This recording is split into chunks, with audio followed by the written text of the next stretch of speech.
የሰላም አየር እየተነፈሰች ከቤቷ በሰላም ወጥታ ከሰዋዊነት ርህራሄ በጎደለው በጭካኔ ገና በማለዳ ህይወቷ የተቀጠፈው የ2026 ሚስ ወርልድ ኢትዮጵያ ሩታ ይርጋለም እህት ቅዱሳን ይርጋለም ህይወቷን የቀጠፉት ተጠርጣሪዎች መያዛቸው ተሰምቷል። በመሃል አዲስ አበባ በጠራራ ፀሐይ የታፈነችው የሚስ ወርልድ ሞዴል ሩት ይርጋለም እህት ክቡር የሰው ልጅ የገንዘብ ተመን ወጥቶለት በርካታ ገንዘብ ቢጠየቅባትም አጋጆቿ ግን ህይወቷን እስከ ወዲያኛው ቀጥፈውታል። የታመነችው ወዳጅ ያዘጋጀችው የሞት ወጥመድ የቅዱሳን ይርጋለም አሰቃቂ የግድያ ሴራና የፖሊስ ምርመራ ውጤትም ይፋ ሆኗል። ውጤቱን እናደርሳችኋለን። የዚችን ወጣት ህይወት የቀጠፈችው ሴት ማናት? ምክንያቷስ ምንድነው? የሚለውንና ቤተሰቦቿ ሳይሆን በምን አይነት ሁኔታ ላይ ይገኛሉ የሚለውን ጨምሮ በዝርዝር ውስጥ እናስቃኛችኋለን።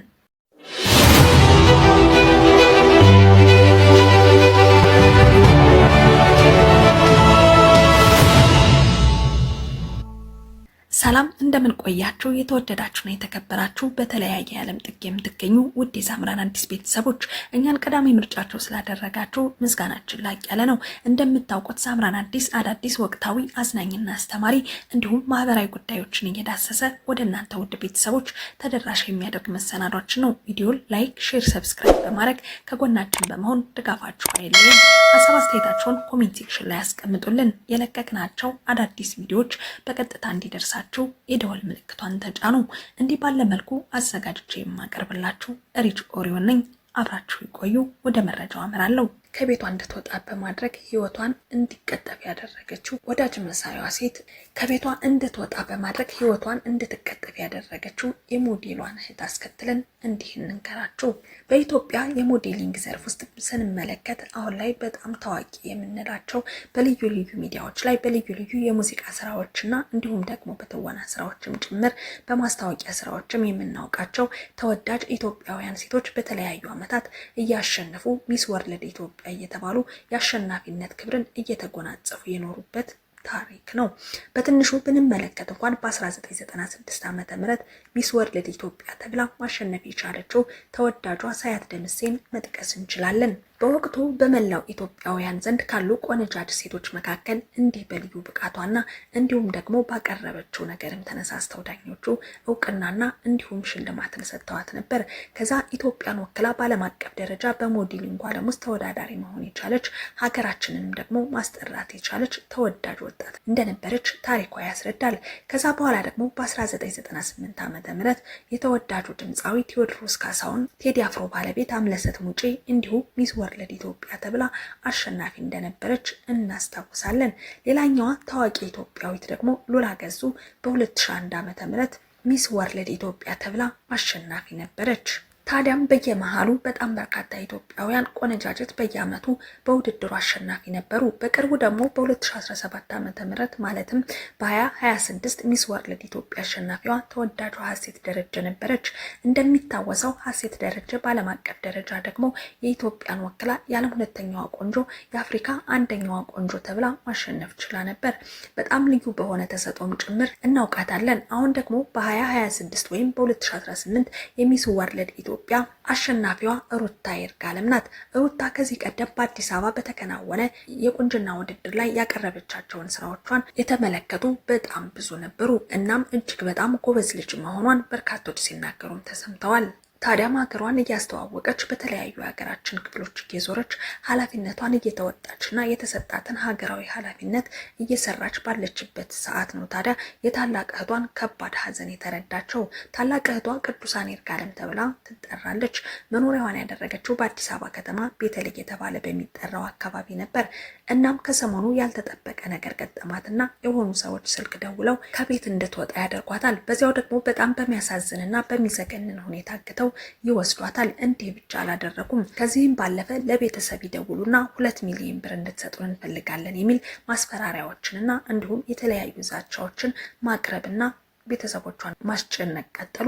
በጣም ከፍተኛ ጭንቀት ውስጥም በጣም ከፍተኛ ችግር ውስጥም የነበሩት ቤተሰቦቿ ደግሞ የቅዱሳንን ሕይወት ለማትረፍ የሚችሉትን እያደረጉ እየተጣጣሩ ባሉበት ሌላ ያልታሰበ ነገር ተከሰተ። ይችን ልጅ ሕይወቷን ቀጠፏትና ተሰወሩ። ቅዱሳን ከታናሽ እህቷ ከሞዴል ሩታ ይርጋለም ጋር በጣም ልዩ ቁርኝት እንዳላቸው በኢንስታግራም ገጾቻቸው ለመመልከት ችለናል። የተለያዩ ፕሮግራሞች ላይ አብረው ሲሄዱ እንመለከታቸዋለን። ፎቶዎች ይለጥፋሉ። ከዚያም ባለፈ ባለፈ ደግሞ ሩት ከዚህ ቀደም ትምህርቷን አጠናቃ ስትመረቅ እንኳን ደስ አለሽ የኔ እህት የኔ ኩራት እያለች ስትናገር ነበር። የሚስ ወርልድ ኢትዮጵያ አሸናፊ መሆኗንም በተለያየ ጊዜ በተነገረ ጊዜ ከአባቷ ጋር አብራ በመሄድ የእህቷን ደስታ ከጎኗ ሆና ተካፍላ ነበር። እንዲህ አይነት ድጋፎችን ስታደርግላት የነበረች በቃ ልደታቸው ሲከበር ሌላ ስፔሻል ዴይ የሚባል አይነት የቤተሰብ ፕሮግራም ሲኖር ደግሞ አብረው በእያንዳንዱ ነገር ውስጥ አብረው በፎቶዎችም እንዲሁም ደግሞ በቪዲዮዎች ላይ የሚያስረዱት እንደዚህ አይነት ትልቅ ቁርኝት አይነት ትስስር የነበራቸው እህትማማቾች ነበሩ። እናም በእንደዚህ አይነት መንገድ በአዲስ አበባ በመሀል ከተማ ውስጥ እንደ ልዩ የሀገራችን ክፍሎች ላይ እንደዚህ አይነት ነገር ሰዎች ታገቱ፣ ሰዎች ተገደሉ እየተባለ ስንሰማ ነበር የከራረም ነው። ከህፃናት ጀምሮ እስከ ወጣቶች ድረስ እስከ ትልልቅ ሰዎች ድረስ እጅግ የሚያሳዝኑና ዘግናኝ የሆኑ ወንጀሎች ሲከሰቱ እየሰማን ነበር። አሁን ደግሞ እዚህ መሀል አዲስ አበባ ላይ በእንደዚህ አይነት መንገድ ይች ልጅ ህይወቷን ቀጠፏት ማለት ነው። ታዲያም ፖሊስ ከፍተኛ ምርመራ ሲያደርግ ነበር የቆየው። የታመነችው ወዳጅ የሞት ወጥመድ የቅዱሳን ይርጋለም አሰቃቂ የግድያ ሴራና የፖሊስ ምርመራ ውጤትም ይፋ ሆኗል። አዲስ አበባ በ2026 ሚስ ወርልድ ኢትዮጵያ ተወዳዳሪ የሩታ ይርጋለም ታላቅ እህት ቅዱሳን ይርጋለም በተፈጸመባት እጅግ አሰቃቂ የእገታና የግድያ ወንጀል ህይወቷ ማለፉ የመላው ህዝብና የማህበረሰብ ልብ ውስጥ የሰበረ ክስተትም ሆኗል። በሞዴሊንግ ዓለም ስኬትን ለማስመስገብ በምትተጋው ቅዱሳን ይርጋለምና ከትምህርት ቤት ጀምሮ በቅርብ የምታውቃት ጓደኛዋ ቅድስት ሙሉቀን መካከል የጠነከረ ወዳጅነት የነበረ ቢሆንም ከጀርባው ግን ምቀኝነትና አደገኛ ሴራ ተሸሽጎ ነበር። ዓርብ ዕለት ቅድስት ሙሉቀን ላለፉት ጥቂት ጊዜያት ያልተገናኘችውን ቅዱሳንን በስልክ በመደወል አዲስ ኮንዶሚኒየም ተከራይቻለሁ መተሽ ቤቴን ይልኝ የማገናኘሽ አዲስ የስራ ዕድልም አለ በማለት የደስታ የጽኑ ወዳጅነት በሚመስል መንፈስ ጥሪ ያቀረበችላት። ቅዱሳን ታዲያ ከኋላ የተጠነሰሰላትን ሳታውቅ በጓደኛዋ ላይ አንዳችም ክፋት ሳትጠረጥር ሜክሲኮ አካባቢ ተገናኝተው አብረው ወደ ኮየ ፊጬ ኮንዶሚኒየም አመሩ። ኮየ ፊጬ በሚገኘው አዲስ ኮንዶሚኒየም ደጃፍ ደርሰው ወደ ቤት እንደገቡ ቀድሞ ተደብቆ ይኖር የነበረው የቅድስት ፍቅረኛ ደሳለኝ ቅዱሳን ድምፅ እንኳን አውጥታ እንዳትጮህ አፍኖ በማሰር እገታውን ፈጸመ። አጋሾቹ ወዲያውኑ ለሟች ቤተሰቦች በመደወል የ2 ሚሊዮን ብር ቤዛ እንዲከፈላቸው ጠየቁ። የቤተሰብ ልብ በጭንቀትና በድንጋጤ ተሞልቶ የገንዘብ ድርድርና ዝግጅት በሚያደርጉበት ወቅት አጋጆቹ ቅዱሳን በቅርብ የምታውቃቸው በመሆኑ ነፃ ብትወጣ የፈጸሙትን ሚስጥር አሳልፋ እንደምትሰጣቸው ተገነዘቡ። በዚህም ፍርሃት፣ ጭካኔ በተሞላበት ውሳኔ በዚያው ዓርብ ዕለት የቅዱሳንን ሕይወት በአሰቃቂ ሁኔታ ቀጠፉት። አስክሬኗንም ማንም እንዳያገኘው በማሰብ እዚያው አካባቢ በተከራዩበት ሌላ ተጨማሪ ኮንዶሚኒየም ውስጥ ደበቁት። ሆኖም አጋቾቹ የፈጸሙት ግፍ በጨለማ ሊቀበር አልቻለም። የፖሊስ አባላት ባደረገው ፈጣንና የተቀናጀ ክትትል ዋነኛ ተጠርጣሪ ቅድስት ሙሉቀን በአዲስ አበባ ጎተራ አካባቢ በቁጥጥር ስር ዋለች። ሁለተኛ ተባባሪ ደሳለኝ ደግሞ ሁኔታዎች ሲከፉበት ለማምለጥ ሞክሮ በአዳማ ከተማ ተደብቆ እያለ በፖሊስ ቁጥጥር ስር ዋለ። በአጠቃላይ ከወንጀሉ ጋር በተያያዘ 8 ሰዎች በቁጥጥር ስር የዋሉ ሲሆን ዋናዎቹ ተጠርጣሪዎች ወንጀሉ መፈጸማቸውን አምነው ድርጊቱን እንዴት እንደፈጸሙትም በቦታው ተገኝተው ለፖሊስ አሳይተዋል። የአሰቃቂ ድርጊት መላውን ማህበረሰብ ያስቆጣና ያሳዘነም ሲሆን ሩታ ይርጋለም ደግሞ በልብ ስብራት ሆና እግዚአብሔር የወደደውን አደረገ፣ ከጠላቴን ይጠነቀቃለሁ፣ ከወዳጅ ግን አንተ ጠብቀኝ በማለት ያስፈረመችው መልእክት የዚህን አሳዛኝ ሁኔታ ጥልቀት የሚያሳይ ሆኗል።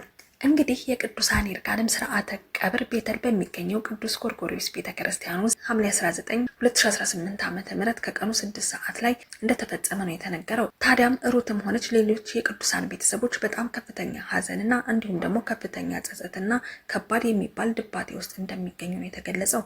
ለማንኛውም በሀገራችን ከዕለት ወደ ዕለት እየጨመረ በአስፈሪ ሁኔታ በእንደዚህ አይነት መንገድ የቀጠለው የሰዎች እገታና ግድያ መቆም ይጠበቅበታል ወይም ደግሞ ይኖርበታል የሚሉ ጥያቄዎች በበርካታ ሰዎች ዘንድ እየተነሱ ነው የሚገኘው። ቅዱሳን ነፍስሽን በሰላም ትረፍ፣ ለቤተሰቦቿ መጽናናትን ይስጥልን። ሩታ ይርጋለም ደግሞ ፈጣሪ ጽናቱን ሰጥቶ ብርታቱን ሰጥቶ ለቆምሽለት ዓላማ እስከ መጨረሻው ድረስ እንድትጸኚ ምኞታችን ለመግለጽ እንፈልጋለን። ውድ ቤተሰቦች እናንተንም ወዳጅ መስለው ከሚያጠቋችሁ ክፉ ሰዎች እንዲጠብቃችሁ እየተመኘን የዛሬን እዚህ ጋር አበቃን። አብራችሁን እስከ ፍጻሜው ድረስ ስለቆያችሁ ከልብ እናመሰግናለን። ቪዲዮ ላይክ፣ ሼር፣ ሰብስክራይብ በማድረግ ከጎናችን በመሆን ድጋፋችሁ አይለየን። በሌላ መረጃ እስከምንገናኝ በያላችሁበት ሰላማችሁ እንዲበዛ እየተመኘው የዛሬን እዚህ ጋር አበቃው። ቸር ቆዩኝ።